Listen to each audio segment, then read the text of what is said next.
the Hayward Pool Vac XL. It's been the same with all the Hayward models for the last 30 years or so. And the problem you're going to run into is that the feet do wear out over time.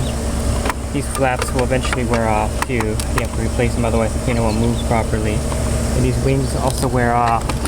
And when the wings wear off, it doesn't clean as efficiently. When it does work, it works really efficiently, especially in a desert community where there's a lot of dirt. This pool actually had a DE leak, so I'm going to put it in, you'll see it working. Whenever you take the cleaner out, you want to make sure that you have this first hose, this special hose, firmly in. We'll put it in, we'll submerge it. Want to get all the air out of it. You want to kind of push it down, kind of forcefully to kind of get it to the bottom.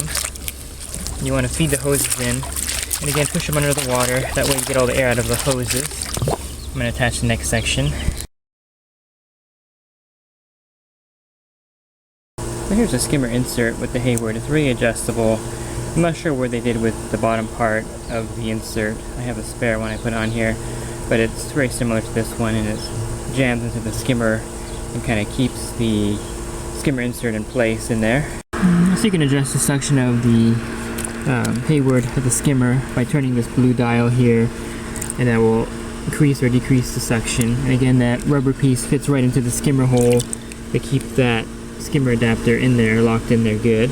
And this is actually a good pool to see it working, because you'll see the streak of the dirt as it's cleaning. But you can actually see the cleaner leaving streaks as it's working.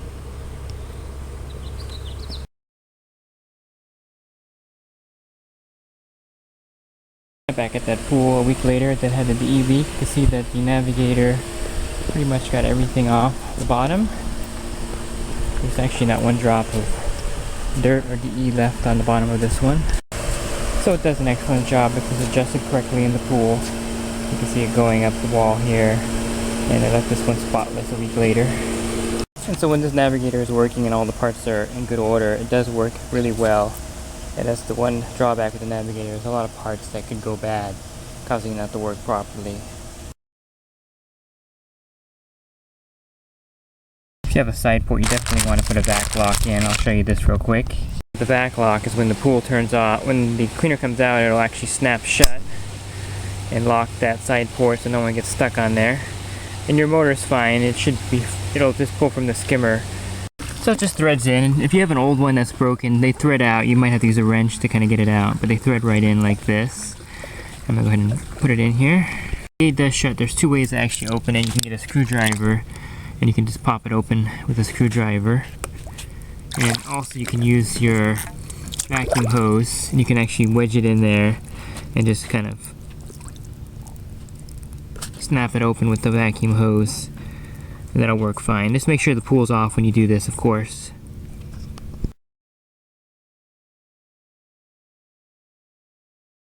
Go ahead and pull the hose out right now. You can see this, why it's dangerous, because see the suction on this, you can just suck your hand right to the side of the wall, so a kid can get really injured if that were to pop out while they're swimming. Another thing to make a note of is that you can also adjust the rear flap with this here. There's a Roman numeral 3, 2, and 1.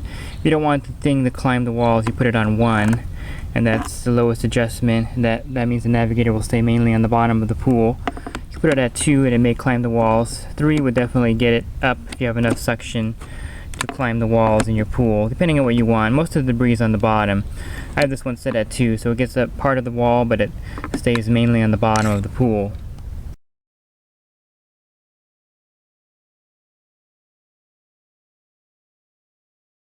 Here's the back flap adjuster on the Navigator Ultra. You see the little hole there, and you can stick a screwdriver there and adjust it. You can see the Roman numerals 1, 2, and 3. And this one here is set at 1, and it's probably not going to climb the walls too much set there. But if you want your Navigator to climb the walls, you can set it to 2 or 3 with this dial, just like the other Navigator I showed you. And that will give it a little more wall climbing adjustment ability. Navigator can get pretty high on your pool wall. You just want to make sure it doesn't get high enough to come out of the pool and suck air. But you can see that it gets pretty high on these walls. Also, if they have the right suction adjusted to it, they'll go all the way up the wall for you. Again, you don't want it too high where it comes out of the pool. That's about as high as it'll go on the first setting with that wall with the back flap adjuster. So Hayward recommends leaving it at 1 unless you really want it to climb. 90% of the dirt is on the bottom of the pool. They would recommend that you just brush the walls down every week.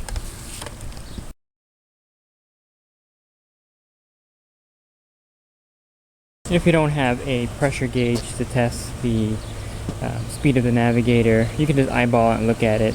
And I can see that this one here is moving just a little bit too fast. So I'm going to go ahead and lower it down.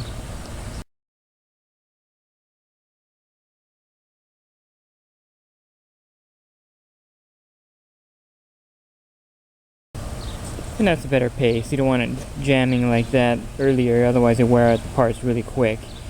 You want it moving at a good pace, but not too fast. And for the Navigator to have the proper hose length and to work correctly, you need to stretch it out in your pool to the furthest point in your pool. You want to make sure there's 2 extra hoses so that the Navigator can actually maneuver the way it's made to do around corners. So this is a good hose length. You got 2 extra hose lengths and it stretches across the whole pool. You want to pull it up every couple of weeks also and check the feet to make sure that they're in good shape. If those wear down, you can wear down all the parts on your cleaner pretty easily. You can wear these flaps down, and you can also wear the wings down really easy in the pods.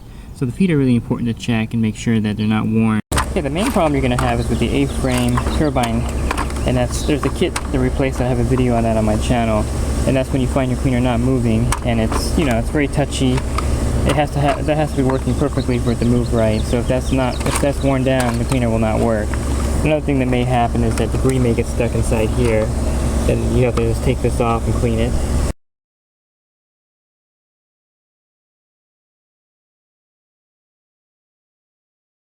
You can see this one's having a little bit of problem moving, so it's probably getting near needing a change with the A-frame turbine kit. I'll pull it out and show you. So you see the cleaner bouncing right now, but when you put it on the floor, it'll stop moving.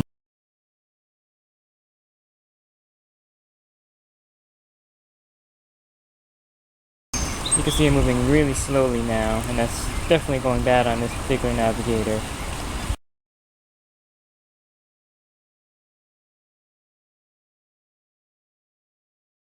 Now if you put your finger in here and you weren't able to get the debris out because it was too large, dislodge it, you can actually unscrew it right here.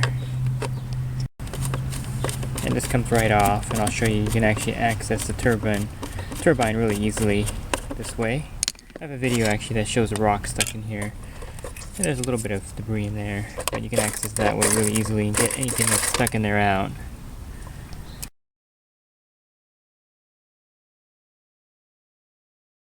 Put it back in, and it slides back in place, and you screw it back down.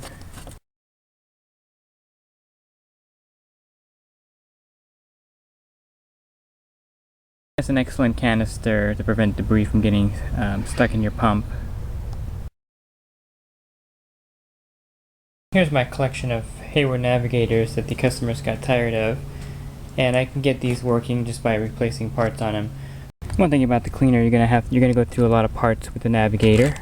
Here's a wing, and you'll see that this is the wear mark on the wing here. It's got 3 dashes, so when it gets down to here, you have to replace the wings on your cleaner. And here's a 4-pack of these shoes, and you can see, kind of hard to tell the wear line on the shoes, but you can actually see like a slight indentation here. So when the Navigator gets down to this part here, then you have to replace the shoes on the cleaner, otherwise it'll wear through the pods.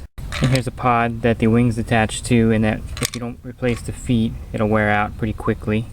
It's also an important part of the cleaner. The flap kit for the Navigator, these also go bad, so you have to replace them. And they're marked rear and front. You gotta make sure you put them in the right direction for it to work properly. One goes in the back and one goes in the front. And if your cleaner stops moving, typically it's the A-frame. Here's your A-frame kit. I like to do the A-frame and turbine together, so I usually get the A-frame turbine kit. I have a video on my channel that shows you how to change that, and that will get the cleaner moving again.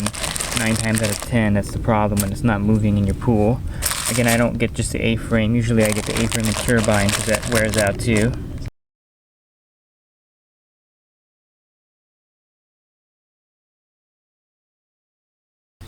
So I hope you found this helpful in dealing with your Hayward Navigator Pool Vac.